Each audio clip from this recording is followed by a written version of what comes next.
परमात्मा चाहिए, अगर परमात्मा चाहिए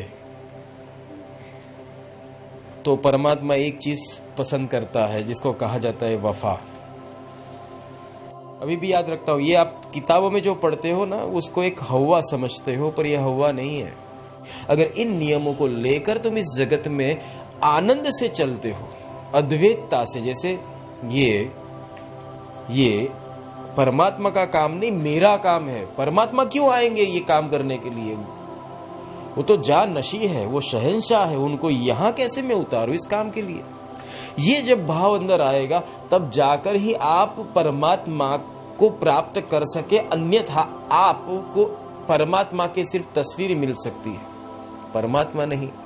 हम लोग क्या करते हैं, कभी कभी जीवन में कोई अच्छी मनपसंद पात्र नहीं मिलता है तो तस्वीरों से काम चला लेते, पर तस्वीरों से काम चलाने से वो पात्र मिलता है क्या?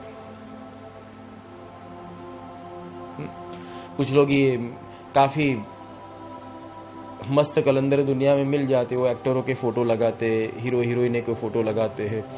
किसी मकोड़ी पहलवान के मसल्स नहीं बनते हैं तो किसी पहलवान की फोटो लगाते हैं।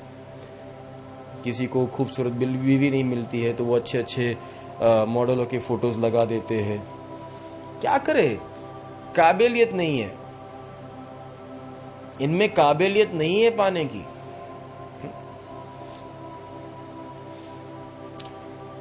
₹100 પાસે જઈને બેસે ને પછી પેલો રૂપિયાનો સિક્કો નાખી કે વાર્તામાં સાંભળી આમ નાખું ને એટલે કે લાલ પરી આવે,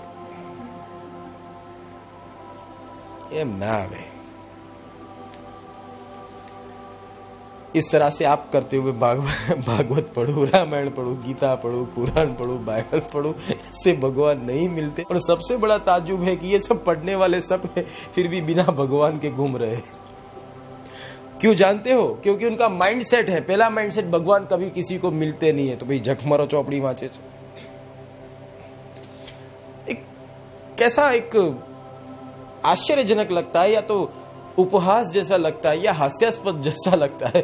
भगवान मिलने वाले नहीं है इसकी दृढ़ कल्पना है, फिर भी पुस्तक पूरी तरह से पढ़ेगा। क्यों जानते हो? डर। इसको कहते हैं डर से की जाने वाली भक्ति। क्योंकि मोहब्बत से जो इबादत की जाती है उसमें कहना नहीं पड़ता है। अगर दरबार है, दरबार के अंदर कुछ मिट्टी पड़ी हुई है तो जिसको स्वयं ऐसा लगता है कि तो परमात्मा के रहने की जगह या मिट्टी कैसे गिर जाए, वो खुद दौड़कर वो साफ सफाई का कपड़ा लेना तो दूर है, अपने पॉकेट में हाथ डाल के अपने रुमाल से सफाई करना शुरू कर देता है। वो तभी जाकर हो सकता है जब वो जानता है कि ये परमात्मा की जगह है। और जो नहीं जानता, कहा जाता है कि परमात्मा को रहने की जगह यहां है। अगर तुम्हारे जहन में परमात्मा रहते तो ही परमात्मा की बनी हुई हर एक चीज तुम्हारे लिए रुतबा होती, और उस रुतबे को कायम करने के लिए तुम स्वयं फना हो जाते, और उसका एक आनंद अलग है, उसका एक अलग आनंद है। कैसे बताऊं? तुम्हारा कोई दोस्त है, कोई मुसीबत में फंसा है, तुम उस दोस्त के बिना नहीं रह सकते। तुम उसको जब बचाने जाते हो आपको तुम्हें कितना आनंद आता है। तुम्हारा भाई है, वो किसी तकलीफ में आ चुका है, तुम्हें उस तकलीफ से उसको निकालना है, तो जब उस अवस्था में जब तुम्हें पैसे खर्च करने होते हैं और तुम्हें उस अपने भाई से बहुत प्यार है, तो तुम्हारे अंदर एक अलग सा आनंद आएगा कि पैसे गए भाड़ में पर मेरा भाई बच गया। वहां पैसे दिखते ही नहीं है। जिस वस्तु के प्रति दुनिया आकर्षित होती है, क्या? माया। वहां तुम माया को लुटा देते हो। भक्ति ऐसे होती है। एक बात बताता हूं, कोई कहता है कि भक्ति मार्ग के अंदर मैं माया को छोड़ दूं, इम्पॉसिबल है। अच्छे भी इसमें फिसल कर निकल गए, सिर्फ एक ही रह जाता है। कौन जानते हो? जिसने अब अंतर से दिल से मोहब्बत की है। क्योंकि वो जानता है कि साहेब अगर मिल जाए तो ऐसी अरबों खरबों माया यूं लुटा दूं, पर मेरे साहेब का रुतबा मैं कायम करूं और मेरे साहेब को अपने जहन में रखूं। मेरा साहेब है तो सब है। ये जब जहन में होता है तब जाकर तुम चल सकते हो, और तब जाकर तुम्हारा मन माया को छोड़ सकता है। स्थितप्रज्ञ कैसे बनाया जाता है?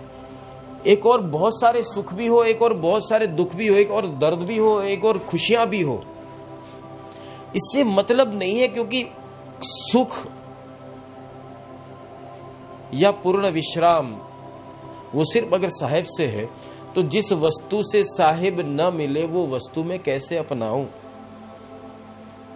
जिस क्रिया में साहिब ना मिले वो क्रिया में कैसे अपनाऊं? जब ये समझ आ जाएगी, और ये समझ अब मैं कहूंगा ऐसे नहीं, आप जब वर्तन में आओगे तब समझ में आएगी। जब पानी के अंदर उतरते हो तब पता चलता है कि गहराई क्या होती है और तैरना किसे कहते हैं।